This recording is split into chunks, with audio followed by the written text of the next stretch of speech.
السلام عليكم ورحمة الله وبركاته. ازيكم عاملين ايه؟ يا رب تكونوا بخير. النهارده هنعمل مع بعض طريقة عمل البتنجان المسلوق المخلل بطريقة جميلة جدا وسهلة، وان شاء الله تعجبكم. يلا يا حبايبي نشوف هنعمله ازاي مع بعضين. شايفين يا حبايبي النهارده بقى هنعمل مع بعض البتنجان المسلوق. انا جايبه كيلو بتنجان اهوت صغير وهسلقه. طبعا عشان تسلقيه لازم يكون بتنجان صغير زي دوت كده. وعامله جايبه تتبيله حلوه، ملح وثوم وكمون وكده وليمون، وهنسلقه مع بعض. طبعا عشان وانا جايبه البتنجان اهو الصغنن دوت، جايبه كيلو. حاطه الميه بتغلي هنسلقه مع بعض. يلا نشوف هنعمله ازاي يا حبايبي. الميه بتغلي اهوت، انا هنزل البتنجان بتاعنا اهو. شايفين اهو، طبعا مش بنفتحه ولا حاجه اهو. شايفين اهو يا حبايبي. طبعا بنحط البتنجان كده اهوت وهيستوي. طبعا مش بنقلبه، انا ممكن اسقطه تحت كده طبعا وتعرفيه استوى ازاي. انت بتسيبيه يغلي مع نفسه، وبعد كده بتلاقي لونه غير مع نفسه. بتلاقي اللون بتاعه دوت غير، يعني هو دلوقتي بيبتدي، شايفه بعد ما كان اسود شايفه لونه هيبتدي يغير اهو. دي طريقه عمل البتنجان المسلوق. طبعا انتوا عارفين ان البتنجان المسلوق الواحد مش بيستغنى عنه، اذا كان في فطار في غدا في عشاء في اي حاجه من الحاجات مش بنستغنى عن البتنجان خالص. يعني بنحبه في كل حاجه، مسلوق مقلي، وبالذات لما يكون مسلوق كده بيفتح النفس زي طبق السلطه بالظبط اهو.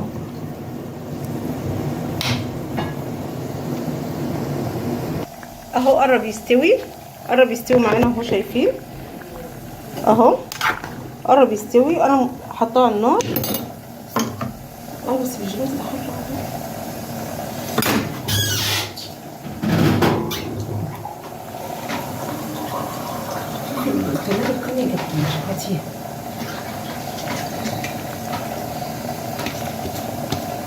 اهو. شايفين بقى هو كده قرب يستوي معانا.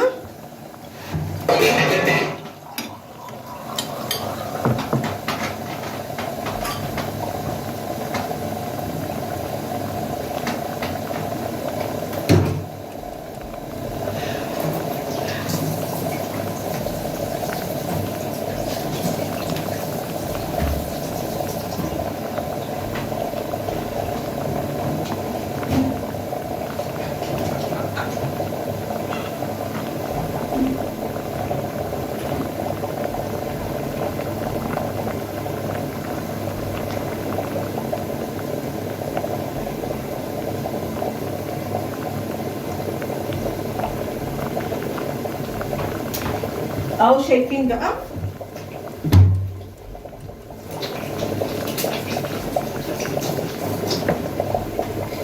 هو قرب يتسلق معانا. شايفين بقى بنمسك الواحده كده، لو طريت معانا بتبقى هي كده استوت معانا.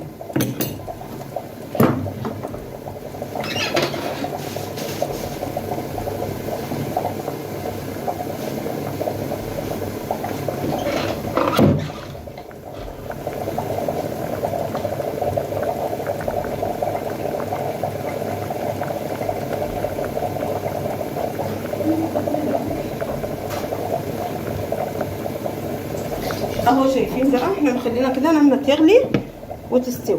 هو قرب يستوي معانا.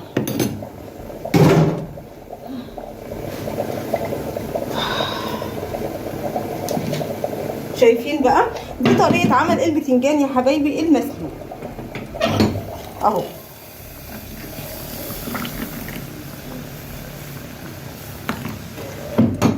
شايفين بقى هو قرب يستوي معانا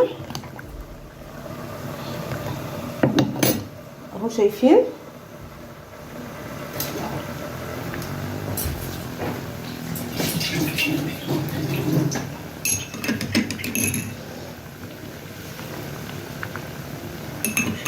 اهو يا جماعه. هو كده قرب يستوي، واول ما يستوي هنزله طبعا وهحط له ملح وخل وليمون وكل حاجه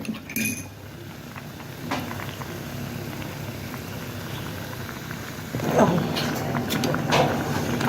شايفين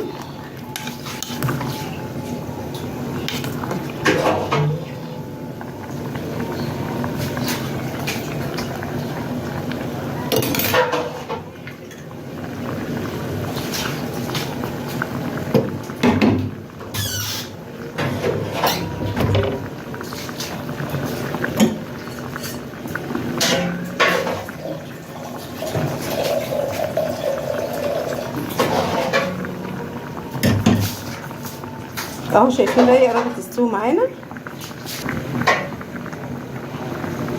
شايفين يا حبايبي بعد ما البتنجان بتاعنا استوى انا فتحته كده عشان يبرد، والتتبيله بتاعته الحلوه اهو شايفين اهو زي ما انتم شايفين. فطبعا انا هعمل ايه دلوقتي، انا هتبله معاكم. فطبعا انا عامله له التتبيله بتاعته اهيت، بقلبها كده عشان توم وملح بحطها كده، وهحط عليها الليمون اهو شايفين بصباعين 2 كده بنملحها شايفين اهو. هخلص الكميه كلها وهعصر الليمون وهرجع لكم بالشكل النهائي. يا حبايبي شايفين ده الشكل النهائي لطبق البتنجان بتاعنا بعد ما خلص شايفين. اتمنى الفيديو يعجبكم. يلا سلام يا حبايبي.